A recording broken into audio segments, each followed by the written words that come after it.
ETF index mutual funds నేర్చుకుని stock మార్కెట్లో రాణించాలనుకుంటున్నారా? వెంటనే ఈ నెంబర్కి కాల్ చేయండి. నమస్తే రమ్మగారు. నమస్తే జయ. మనము లాస్ట్ వీక్ ఒక వీడియో చేసాం రమ్మగారు, ఏంటి సప్త శనివారాల వ్రతం అని. చాలా చాలా మంచి కామెంట్స్ వచ్చాయి, చాలా మందికి రీచ్ అయింది. వీటితో పాటు కొన్ని డౌట్స్ని కూడా రేస్ చేశారండి మన ఆడియన్స్. వాటిని మీ ముందు పెడతాను. మ్యాక్సిమం ఎంతవరకు మనం చెప్పగలిగితే, అంటే అందరికీ సంబంధించినవి ఖచ్చితంగా తెలుసుకోవాల్సిన డౌట్స్ ఏమైనా ఉంటే కనుక వాటిని మాట్లాడుకుందామండి. ఫస్ట్ అయితే చాలా వరకు కూడా చాలా బాగా చెప్పారమ్మా, చాలా థ్యాంక్స్. ఇప్పుడు ఫోటోలకి ఎక్కువ ఇంపార్టెన్స్ ఇస్తున్నారు. అలాంటిది మీరు చెప్పిన విధానం, వాళ్ళు వీళ్ళు చెప్పింది మాకు భయం వేసింది, బట్ మీరు సింపుల్ గా చెప్పారు. ఇలాంటి కామెంట్స్ చూసానండి. అయితే ఒక ఆవిడ పెట్టారు, నేను ఇప్పుడు మొదలు పెట్టాలి అనుకుంటున్నాను, కానీ నేను ఇప్పుడు మంచి రోజులు కావు అని చెప్తా ఉన్నారు. అందుకని ఈ వ్రతాలు పూజలు లాంటివి మంచి రోజుల్లోనే చేయాలని కొందరు పెద్దవాళ్ళు చెప్పారు. నేను పూజ చేయాలో వద్దో కూడా నాకు అర్థం కావట్లేదు. అంటే మనం చెప్పిన తర్వాత ఆవిడ స్టార్ట్ చేయాలనుకున్నారేమో బహుశా, బట్ ఇప్పుడు మూఢం నడుస్తుంది కదా రమ్మగారు, మరి నేనేం చేయాలి అని అడుగుతున్నారండి. అమ్మ, మూఢము పెళ్లిళ్ళకి, గృహప్రవేశాలకి, ఏదైనా కొత్తది అంటే మనం ఫౌండేషన్ స్టోన్స్ వేయటానికి వాటికి ముహూర్తం కావాలి. అదేలేండి, శంకుస్థాపనలకి ముహూర్తాలు కావాలి. మీరు పూజకి ఏమీ తప్పులేదమ్మా. ఎప్పుడు మొదలు పెడితే అప్పుడు శనివారం నాడు మొదలు పెట్టుకోండి. మరీ అమావాస్య అలా కాకుండా చూసుకోండి, చాలు, ఏం పర్వాలేదమ్మా. ఇది పురాతనం నుంచి వచ్చిన నోము కాదు ఒకటి. తర్వాత ఏమో దీనికి ఇలాగే చేయాలన్న నియమం లేదు. 7 శనివారాలు మీరు పూజ చేసుకోదలుచుకున్నారు. రేపు శనివారం నాడు మొదలు పెట్టండి లక్షణంగా. మార్గశిర మాసం కదా ఇప్పుడు, మాసం లెక్క దీనికి. మార్గశిర మాసం మంచిది. శనివారం నాడు మీకు ద్వాదశి, మరి అంటే అమావాస్య అయితే కొంచెం ఇబ్బందిగా ఉంటుంది. అమావాస్య నాడు గబుక్కని మీరు సంకల్పం చెప్పుకుంటారు కదా, అమావాస్య తిథి నాడు మొదలు పెట్టడం ఎందుకు, శూన్య తిథులుగా చెప్తారు. అందుకని అలా కాకుండా శనివారం నాడు పాడ్యముగా పనికిరాదు, గుర్తుపెట్టుకోండి. విధియా తదియా పనికొస్తాయి. మళ్ళీ చవితి వదిలిపెట్టేసేయండి. పంచమి పనికొస్తుంది. షష్ఠి వదిలిపెట్టేయండి. సప్తమి బాగుంటుంది. అష్టమి నవమి 2 వదిలేయండి. దశమి బాగుంటుంది. ఏకాదశి బాగుంటుంది. ఈ తిథులు పెట్టుకోండి. క్లియర్ గా చెప్పాయి కదా, వెరీ క్లియర్. ఈ తిథుల్లో శనివారం వస్తే ఈ శనివారం కాకపోతే వచ్చే శనివారం వస్తుంది, మొదలు పెట్టేసుకుని చేసుకోవచ్చు. రైట్ రమ్మగారు. ఇంకొక కామెంట్ తీసుకుంటాను. తుమ్మల వనజారెడ్డి గారు రమ్మగారు, పేరు కూడా చెప్తా ఉన్నాను. అమ్మా, మీరు పూజ క్లియర్ గా వీడియో చేసి పెట్టండి. చేసి పెడదాం, ఏముంది, ఎప్పుడో ఒకప్పుడు చేద్దాం. రేపే ఎల్లుండే చేయలేం, కానీ నీకు స్టూడియోలో కుదరాలి లేదా మా ఇంట్లో కుదరాలి. అవును, చెయ్యాలి. శనివారం పూజ చేసుకోవాలంటే ఏం చెయ్యాలి, రైట్, ఈసారి చేద్దాం నెక్స్ట్ టైం. అమ్మా, 7 పిండి దీపాలు వెలిగించాలా లేదా ఒక పిండి దీపం వెలిగించాలా చెప్పండి. మనం ఈ పిండి దీపం గురించే మాట్లాడా. పిండి దీపం అంటే ఒట్టిగా బియ్య పిండితోటి దీపం చెయ్యం మనం. దాన్ని ఏం చేస్తాం, బియ్య పిండిలో కొంచెం బెల్లం వేసి, కాసిన పాలు పోసి, కొద్దిగా పాలు పోసి, అంత నెయ్యి వేసి దంచిన లేదా బాగా చేత్తో కుమ్మినా మీకు ఉండవుతుంది, మిక్సీలో వేసినా అవుతుంది. ఇప్పుడు ఇది చలిమిడి చేసి దీపం పెట్టాం. మీరు 7 దీపాలు పెడితే 7 దీపాలు పెడితే ఈ చలిమిడిని ఏం చేస్తారు, మీకు మీరు ఆలోచించాలి కదా. మినిమం ఏం చెయ్యాలి, ఎలాగా ప్రసాదంగా తీసుకోవాలి. ఈ దీపం పెట్టిన తర్వాత ఇప్పుడు మీరు ఆలోచించండి అమ్మా, ఎవరికైనా ఇదే ప్రశ్న.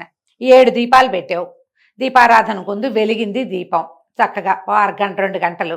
తర్వాత దీపం వెలిగిన తర్వాత ఈ పిండి ముద్దల్ని లేదా ఈ చలిమిడి ముద్దల్ని ఏం చేయాలని మీ ఉద్దేశం? ఏం చేస్తారు? మట్టిలో వేస్తారా, ఎక్కడైనా పడేస్తారా? కాదు, చేయకూడదు. అది దాన్ని ప్రసాదంగా తీసుకోవాలి. ఇప్పుడు మీరు 7 ముద్దలు పెడితే ఎంత చలిమిడి అవుతుంది అది. ఇదంతా మీరు ఎంతమందికి పంచిపెట్టగలరు, మీరు ఎంత తినగలరు, ఎంత ప్రసాదంగా స్వీకరించగలము. అందుకని నేనేం చెప్పాను, చిన్న ముద్ద చేసుకోండి. మీరు 7 పెట్టాలంటే బుజ్జి దీపాలు పెట్టుకోండి, అంత చలిమిడి చేయండి. దీన్ని చేసి ఇంతే అయితే మీరు వినిమయం చేయగలుగుతారు. అదేలేండి, మన కుటుంబ సభ్యులు రమ్మగారు బయట వాళ్ళకి కూడా పెట్టచ్చు, ఎవరికైనా పెట్టచ్చమ్మా. ప్రసాదంగా పెట్టచ్చు, ప్రసాదంగా పెట్టచ్చు. ఆ ఒత్తులు తీసేసి ఒత్తులు మట్టిలో వేసి మీరు ఈ ప్రసాదాన్ని తలా కాస్త ఇది చలిమిడి దీపారాధన స్వామివారికి చేసాం అని పెట్టచ్చు.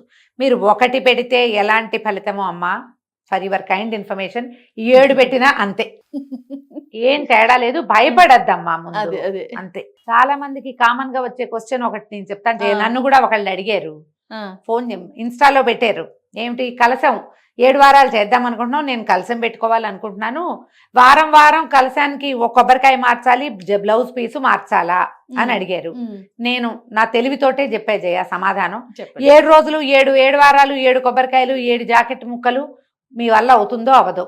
ఈ బ్లౌజ్ పీసులు ఎవరికైనా ఇస్తే తప్పు, మనమే కుట్టించుకోవడానికి కుదరదు, మనం ఇంట్లో ఉంచుకోలేమో. ఈ కొబ్బరికాయలు ఏం చేయాలి, ఎన్ని వస్తాయమ్మా కాంప్లికేషన్స్. అవును, అందుకని కలశం లేకపోయినా పర్వాలేదని చెప్పాను. మీరు కలశమే పెట్టుకోదలిస్తే ఈ వారం చక్కగా చెంబు నిండా నీళ్లు పోసో, బియ్యం పోసో, నవధాన్యాలు పోసో, పైన ఒక కొబ్బరికాయ ఒక రవికల బట్ట పెడతారు, స్వామివారిని భావిస్తారు.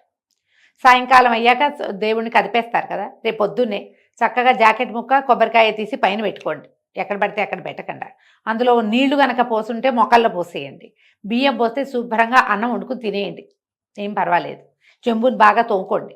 మళ్ళీ శనివారం నాడు అదే చెంబులో మళ్ళీ నీళ్ళో బియ్యమో మీ శక్తిని అనుసరించి, మీ అలవాటుని అనుసరించి పోసుకుని, మీరు పైన పెట్టారుగా జాకెట్ పీసు కొబ్బరికాయ, అది పెట్టేసుకోండి. 7 వారాలు ఒకే కొబ్బరికాయని కలశంగా పెట్టుకోవచ్చు, దానికి ఏ తప్పు లేదు. కాయ పాడైపోకుండా మాత్రమే చూసుకోండమ్మా. అందుకని మొత్తం ఇదంతా తీసేయకుండా బాగా ఎండింది, కొద్దిగా పీచు ఉన్నది మంచి కాయను చూసి తెచ్చుకోండి. ఒకవేళ ఈ ఫెటాల్ అది కూడా వచ్చింది ఇంకోటి, అమ్మ మధ్యలో కాయ పాడైపోతేనో అని, అప్పుడు దండం పెట్టి భగవంతుడికి సమర్పించేసి దాన్ని ఇంకో కాయ పెట్టుకుందాం. భగవంతుడు అంటే ఎక్కడో లేడమ్మా, భూమిలో కూడా ఉన్నాడు, ఎక్కడైనా సమర్పించి వదిలిపెట్టేసి అప్పుడు మళ్ళీ పెట్టుకోండి కొత్తది. లేదా మీరు 7 వారాలు వరుసగా చేసుకునేటట్టయితే ఆ కాయని ఉంచి పెట్టుకోవచ్చు, భయం లేదు, తప్పు కూడా లేదు. రమ్మగారు ఇంకొక కామెంట్ అండి, రవిపత్తి లక్ష్మి గారు, శివవ్రతం చేసేటప్పుడు అన్ని రోజులు ఈ వారం అంతా కూడా నేను నాన్ వెజ్ తినకుండా ఉండాలా? అంటే అమ్మా అవి మీ పద్ధతులను బట్టి ఉంటాయమ్మా.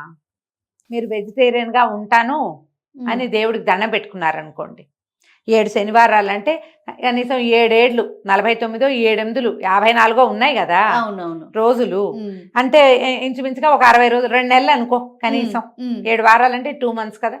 ఈ 2 నెలలు మీరు వెజిటేరియన్ గా ఉంటానని మీరు నియమం పెట్టుకుంటే లక్షణంగా ఉండండి. మీరు ఉండాల్సిందేనని నేనైతే చెప్పట్లేదు. కనీసం ఈ పూజ ఏ రోజున చేసుకుంటారో ఆ రోజు మీరే కాకుండా మీ ఇంటిల్లిపాది వెజిటేరియన్ గా ఉంటే మంచిదని మాత్రం నేను చెప్తా. ఓకే, మీరు మీ ఇంట్లో వండద్దు, మీరు తినద్దు, మీ వాళ్ళు బయటికి వెళ్ళి తినడానికి ఒప్పుకోవద్దు. ఎందుకంటే మీరు ఇలాంటివి ఏవైనా చేసేటప్పుడు అమ్మ అన్నం కూర మన కోసం మనం తింటాం, నీకేదో పులిహార తినాలనుంది చిటుకుని చేసుకుని తింటాం నీ పొట్టకి, కానీ పూజ నీకొక్కదాని కోసం చేసుకుంటావా అమ్మ ఎప్పుడైనా? సభ్యులందరూ కాదు, ఫ్యామిలీ కోసం చేస్తాం. చేసేటప్పుడు మీరు ఫ్యామిలీ కోసం మీరు పూజ చేస్తుంటే మీరు ఒక నియమం పెట్టుకుంటే మీ ఫ్యామిలీ మీ నియమాన్ని ఎందుకు గౌరవించదో అడగండి. మీరు గౌరవించి తీరాలి కదా. ఈ ఒక్క నియమం పెట్టుకోండి, శనివారం నేను పూజ చేసుకుంటున్నాను కాబట్టి నేను వండను, నేను తిన్ను, మీరు కూడా బయటకు వెళ్ళి కూడా తినద్దు, సాటర్డే అర్ధరాత్రి అయ్యాక తింటామని పిచ్చి వేషాలు వేయద్దు.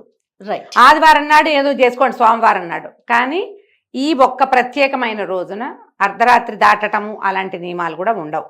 తెల్లవారితేనే మన రోజు, ఇది పెట్టండి చాలు. రమ్మగారు ఇంకొక క్వశ్చన్ అండి, ఇంకొక మెసేజ్, వెంకటేశ్వరునికి గురువారం ఇష్టం అంటారు కదా, మరి గురువారం చేసుకోవచ్చా అమ్మా అని ఒక ఆవిడ క్వశ్చన్ అడుగుతాం. అంటే ఎవరంటారో తెలుగు రాష్ట్రాల్లో వెంకటేశ్వర స్వామిది శనివారం అనే చెప్పుకుంటాం మనం, వాళ్ళ ఊళ్ళలో గురువారం ఇష్టం అని ఏమైనా చెప్పుకుంటారేమో. గురు కాదు కానీ బుధవారం వెంకటేశ్వర వారంగా చెప్తారమ్మా. జ్యోతిష్యంలో ఈ బుధ గ్రహానికి ఏవైనా సమస్యలుంటే వెంకటేశ్వర స్వామి దేవస్థానానికి వెళ్ళి బుధవారం నాడు స్వామికి ప్రదక్షిణ చేయండి అని చెప్తారు. బుధ గురు అయితే గ్యారంటీగా కాదమ్మా. ఇది సప్త శనివార వ్రతం అంటే శనివారమే కదమ్మా, గురువారం చేసుకోవచ్చు అంటే ఏమి ప్రశ్నమ్మా, ఆలోచించండి. రైట్, ఇంకొక క్వశ్చన్ అండి, ముందుగా వినాయకుని పూజ చేశాక తర్వాత వెంకటేశ్వర స్వామికి పూజ చేయాలా? మనం ఏ పూజ చేసుకున్నా రోజువారీ పూజలో కూడా మొదట చదవాల్సింది శుక్లాంబరధరం విష్ణుమే. మీరు వ్రతంగా 7 రోజులు చేసుకుంటామంటే, సింపుల్గా చేసుకుంటాము అంటే వెంకటేశ్వరుడివే స్తోత్రాలు చదువుకోండి. కాదు నేను చక్కగా కేశవాయ స్వాహ నారాయణ స్వాహ చెప్పుకుంటాను, సంకల్పం కూడా చెప్పుకుంటామంటే వినాయకుడికి ఏముందమ్మా, సింపుల్గా చేయండి. చిన్న పసుపు ముద్ద వినాయకుడు చేసుకోండి ఒకటి, లేదా మన ఇంట్లో ఒక వినాయకుడు ఉంటాడు, పంచోపచారాలు చేయండి వినాయకుడికి. చేసి ఒక బెల్లం ముక్క నివేదన చేసి, నాయన 7 శనివారాలు చేద్దాం అనుకున్నాను, ఇవాళ పూజ మొదలుపెట్టా, నువ్వు నిర్విఘ్నంగా పరిసమాప్తి చేయని ఆయనకు ఒక దండం పెట్టుకోండి అంతే. ప్రతి శనివారం నాడు ఆయనకు ఒక దండం పెట్టుకోవడం, ఒక బెల్లం ముక్క. ఎంత పూజ అది? వినాయకుడు గంట పూజ అడగడు, బంగారు కొండ ఆయన. 5 పంచోపచారాలు చేసి బెల్లం ముక్క నివేదన చేసి ఆయన పక్కకు పెట్టుకుని మీరు వెంకటేశ్వర స్వామి పూజ చేసుకోవచ్చు. ఓకే. చేయండి అమ్మా, అధికస్య అధికం ఫలం, మానేయాల్సిన పని లేదు. చెయ్యలేకపోతే ఊరుకోండి, కానీ చేయగలిగి ఉంటే చక్కగా వినాయక పూజ లేకపోయినా మీరు శుక్లాంబరధరం చదువుకోవాల్సిందే, అంతే. రైట్. ఇంకొక క్వశ్చన్ అండి, ఇంకొక కామెంట్. అమ్మ, పూజ రూమ్ లో కూడా వెంకటేశ్వర స్వామిని పెట్టుకొని వ్రతం చెయ్యొచ్చు కదమ్మా? ఎక్కడైనా చేసుకోవచ్చు, పూజ రూమ్ లోనే. మరి ఎక్కడ చేసుకోమన్నాను నేను? ఓకే రమ్మగారు. మీకు ఆల్రెడీ పూజా మందిరంలో ఒక వెంకటేశ్వర స్వామి ఉంటే ఆ. ఆయనే ఆ పటం శుభ్రంగా తుడిచి చక్కగా గంధం బొట్టు పెట్టి ఆయనకే షోడశోపచారాలు సమర్పించి స్తోత్రం చదువుకుని దీపం పెట్టి మీరు ఇంకేదైనా నివేదన చేస్తే అది కూడా నివేదన చేసి ఆయనకే చేసుకోవచ్చు. కొత్తగా ఇంకో వెంకటేశ్వరుడిని పెట్టవలసిన పని లేదు. ఇంకొక ఆవిడ రమ్మగారు, రమ్మగారు కంపల్సరీ ఫాస్టింగ్ ఉండాలా? ఒక పొద్దు ఉండటం చాలా మంచిదమ్మా. ఓకే. ఒక పొద్దే నేను చెప్పింది. ఫాస్టింగ్ అంటే రోజంతా ఉపవసించమని చెప్పలేదుగా మీకు. అవును. పొద్దున ఎలాగో భోజనం చేస్తారు, రాత్రి ఒక పొద్దు ఉండండి, ఏదైనా టిఫిన్ తినండి, పలహారం చేయండి, ఏదో ఒకటి. ఓకే అండి. రమ్మగారు, దీనికి అసలు ఎన్ నెంబర్ ఆఫ్ కామెంట్స్ 147 వచ్చినాయండి. ప్రెసెంట్ 147 కామెంట్స్ వచ్చినాయి. అంటే అన్నీ చేయలేను కాబట్టి మళ్ళీ ఇంకొక వీడియోలో మనం డిస్కస్ చేద్దాం. అమ్మాయి ఇంకొక క్వశ్చన్ ఉంది, ఒకటే క్వశ్చన్ అండి. ఓకే. మార్నింగ్ చేయాలా, ఈవినింగ్ చేయాలా? శనివారం ఉదయం చేసుకుంటేనే మంచిదమ్మా. మీకు పొద్దున ఉద్యోగస్తులయ్యి హడావిడిగా పరుగులు పెడితే అప్పుడు ఇంకా తప్పనిసరి పరిస్థితి అయితే సాయంకాలం చేసుకోండి, కానీ ఉదయం చేస్తే మంచిది. ఎందుకంటే మనం సుప్రభాతం చదవాలి. నువ్వు రాత్రి సాయంకాలం 6:30కి మొదలుపెట్టి కౌసల్య సుప్రజారామ అనలేవు కదమ్మా. కాబట్టి ఒక అడుగు ముందు లేచి పొద్దున్నే లేచి చేసుకోండి. లేదా సుప్రభాతం నేను చదవనండి, ఊరికే దీపం పెట్టిన ఏదో చదువుకుంటానంటే చేసేది. రైట్ అమ్మగారు, ఇంకా చాలా కామెంట్స్ ఉన్నాయండి, నేనేమంటాను డిస్కస్ చేద్దాం. ఇంతకంటే ఎక్కువ ఏం రావు. అసలు ముఖ్యంగా వచ్చే ప్రశ్నలు ఇవే ఉంటాయి కదా. నువ్వు ఏ పూజ చెప్పు, నాన్ వెజ్ తినచ్చా అనేది అడిగేది కామన్ క్వశ్చన్ గా ఉంటుంది. దీని మీద ఎప్పుడు నాకు ఒకటి చెప్పాలనిపిస్తుందమ్మా. మీకు తినకూడదని తెలుసు, బహుశా లోపల తింటే తప్పేమో అనిపిస్తుంది. ఎందుకు అవుననిపించుకోవాలని చూస్తారు? మీకు తప్పనిపిస్తే మానేయచ్చుగా, మానేయండి. తప్పనిపిస్తే తప్పు కాదు, తినచ్చు అనిపించుకుని తినటం కంటే మీకు ప్రశ్న వచ్చింది అంటే లోపల భయం అనమాట. మీకు భయం వేస్తే మానేయండి అమ్మా హాయిగా, అంతే కదా. ఇంకేముంది ప్రాబ్లం? ఆ ఒక రోజుకి మానేస్తే పోయే, ఆ ఒక రోజు తినకపోతే వండకపోతే ఏం కొంపమునుకా, రైట్ కదా. ఓకే నమస్తే. నమస్తే.